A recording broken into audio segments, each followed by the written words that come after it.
pessoal, hoje nós vamos trabalhar algo muito básico da química, que são os estados físicos da matéria.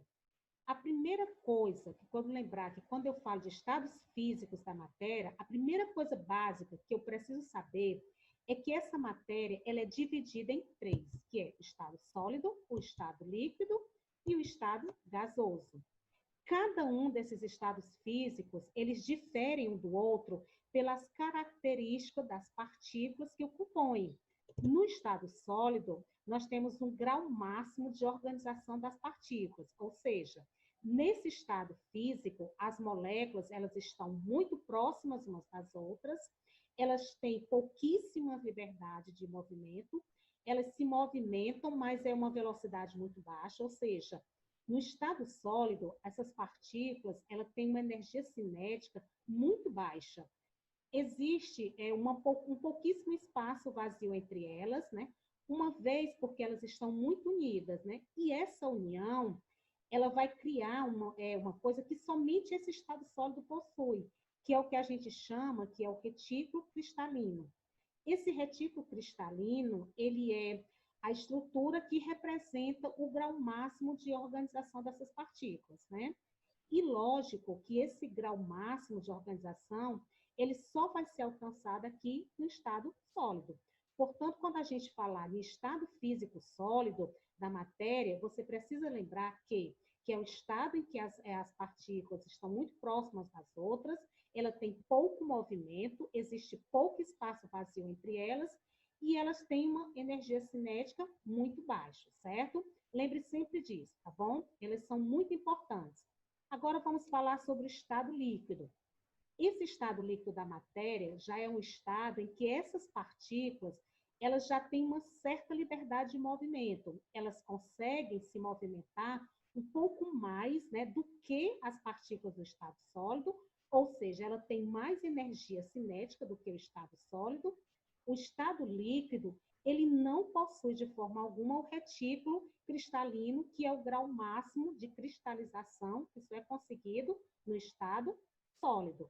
Porque no estado líquido, ela tem mais energia cinética e tem um pouco mais de espaço vazio. Já o estado gasoso é o que nós chamamos de caos molecular. Por quê? No estado físico gasoso, é a altíssima energia cinética. Essas moléculas, ela tem uma velocidade muito grande, certo? Não esqueça que a energia cinética, ela está ligada, né, a um movimento muito grande, certo? Significa dizer que esse movimento ele é muito alto, ele tem muita liberdade, certo, de movimento. Obviamente, aqui não existe retículo cristalino, né? Isso só existe no estado sólido. Nesse estado gasoso, existe uma grande distância entre as moléculas, né? A atração entre elas é muito fraca e devido a esse movimento muito rápido, né? Esse estado gasoso é considerado como um caos. Esse estado gasoso físico da matéria, ele é um estado onde tem uma maior entropia. Essa palavra entropia, no linguajar mais simples para vocês, a gente usa ela na termodinâmica, que ela significa desordem. No caso aqui, é a desordem molecular. Então, quando a gente está falando de estado gasoso, é o estado em que a matéria tem a maior entropia. A gente quer dizer que nesse estado aqui acontece uma maior desordem molecular. Vamos aqui vendo aqui essa tabela, certo?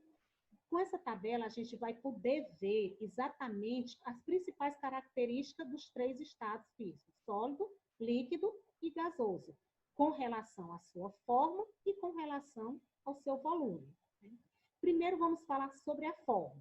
No estado sólido, quando a gente está falando de forma, a gente está falando no formato em que esse estado físico ele adquire, dependendo do estado em que ele é colocado. No estado sólido, apresenta a forma própria, ou então forma que a gente diz forma constante. Significa que o estado sólido ele tem uma forma que é dele. Ele não se adequa a nenhum recipiente em que ele é colocado ou que ele for sendo trocado de recipiente.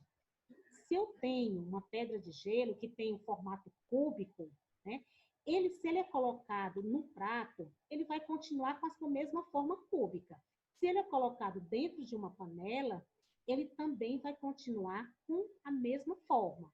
Já quando eu estou falando do estado líquido, a forma do estado líquido, quer dizer, ela é variável, ou seja, as estruturas dela vão se adequar de acordo com o recipiente em que ele está contido. Ou seja, se eu coloco ele no estado, no copo, ele vai tomar o formato daquele copo. Se ele for colocado em uma panela, ele vai ocupar aquele espaço daquela panela, certo?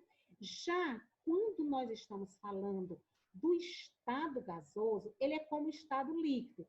Ele vai adquirir a forma do recipiente em que ele está sendo colocado. Então, na verdade, o estado líquido e o estado gasoso, ele se adequam ao recipiente em que ele está sendo colocado, por causa do formato das suas partículas, que praticamente não existe movimento, então ele acaba, né, se adequando ao recipiente. Já quanto ao volume, esse volume ele vai ser de acordo também com algumas características, como no caso, no estado sólido, ele é constante, ele não vai se modificar.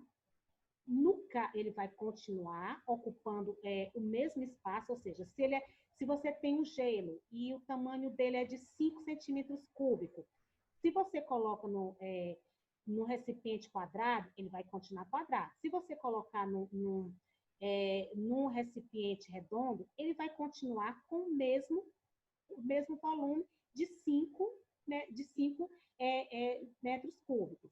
Já o volume do líquido também o volume dele é constante, ou seja, se você tem 1 litro de água e coloca numa jarra, você tem 1 litro de água. Se você pega esse mesmo litro de água e coloca em outro recipiente, ele vai continuar com o mesmo volume, certo? Agora, o estado gasoso. No estado gasoso, o que acontece? O estado gasoso, o volume já é variável, certo? Ele vai variar muito. De acordo também com o que nós estamos trabalhando, a gente vai ver aqui o quê? Os estados, as mudanças de estado dessa matéria. Então, a matéria, como a gente já viu, ela pode se encontrar no estado sólido, líquido e gasoso. E ela pode se modificar. Então, quando essa matéria ela está no estado sólido, que ela passa para o estado líquido, ela vai receber o nome de fusão. Quando ela já está no estado líquido, que ela passa para o estado gasoso, ela vai receber o nome de evaporação. E quando essa água ela está no estado gasoso e que ela muda para o estado líquido, ela vai receber o nome de condensação ou liquefação. Quando esse líquido ele passa para o estado sólido, ele vai receber o nome que nós chamamos que é a solidificação.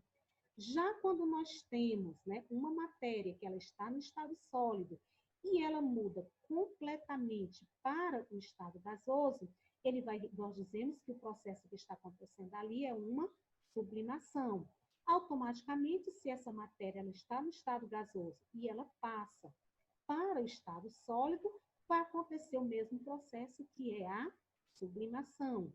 Já no caso aqui da vaporização, que é a mudança do estado líquido para o estado gasoso, ela vai acontecer sobre 3 aspectos, que é o que nós chamamos que é a evaporação, a calefação e a ebulição. Dentro dessa evaporação, o líquido ele passa do estado gasoso através de qualquer temperatura. Ele é um processo lento e superficial. Já no caso da ebulição, o líquido ele está passando para o estado gasoso e a temperatura de ebulição ela é uma temperatura máxima, onde o líquido ele pode existir, onde esse líquido ele pode existir a uma determinada pressão. Então, todas as moléculas, no caso aqui da ebulição, todas as moléculas do líquido, elas estão recebendo o calor. Então, no caso aqui, o ponto de ebulição, ele vai acontecer a um nível de 100 graus Celsius, que é no caso aqui, quando nós temos uma água fervendo em uma chaleira.